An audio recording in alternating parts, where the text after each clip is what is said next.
Hello guys, Meena's કિચનમાં તમારું સ્વાગત છે। આજે આપણે ખૂબ જ ટેસ્ટી ગુજરાતી દાળ ઢોકળી બનાવવાના છીએ, તો ચાલો આપણે બનાવીએ।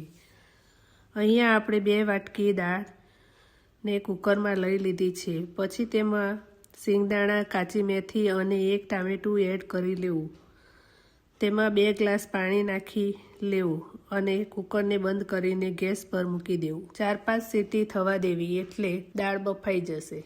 અહીંયા આપણે ઢોકળી માટે લોટ તૈયાર કરી લઈએ। અહીંયા 2 વાટકી જેટલો ઘઉંનો લોટ લઈ લીધો છે। તેમાં અડધી ચમચી હળદર, અડધી ચમચી લાલ મરચું, અડધી ચમચી ધાણા જીરું અને સ્વાદ અનુસાર મીઠું નાખીને મિક્સ કરી લેવું।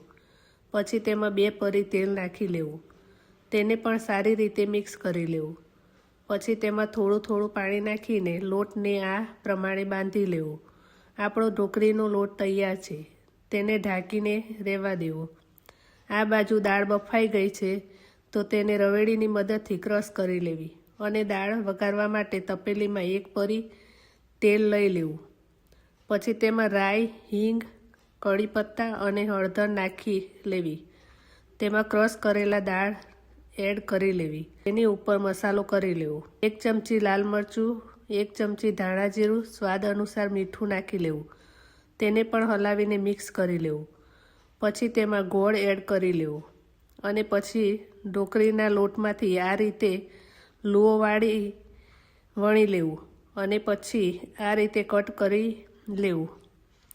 કટ કરેલી ઢોકળીને દાળમાં એડ કરી લેવી અને તેને સારી રીતે મિક્સ કરી લેવી। 20 મિનિટ સુધી થવા દેવી। ઢોકળી સરસ ચડી જશે। ઢોકળી ચડી જાય પછી જ લીંબુ એડ કરવું। આપણી ગરમા ગરમ ઢોકળી તૈયાર છે।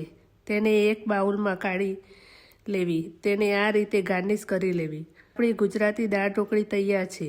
જો તમને આ વિડીયો ગમ્યો હોય તો વિડીયોને લાઈક કરો, શેર કરો અને ચેનલને સબસ્ક્રાઈબ કરો। Thank you.